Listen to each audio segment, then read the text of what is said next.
കേട്ടുവോ പൂപ്പാലയിൽ രാപ്പാടി പാടും പ്രേമരാവിൻ ചിന്തുകൾ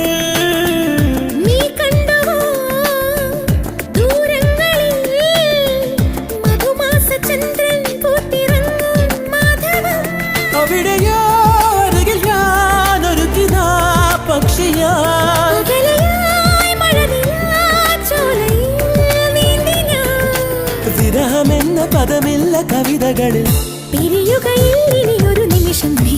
സുന്ദരൻ എന്നോമൽ സുന്ദരി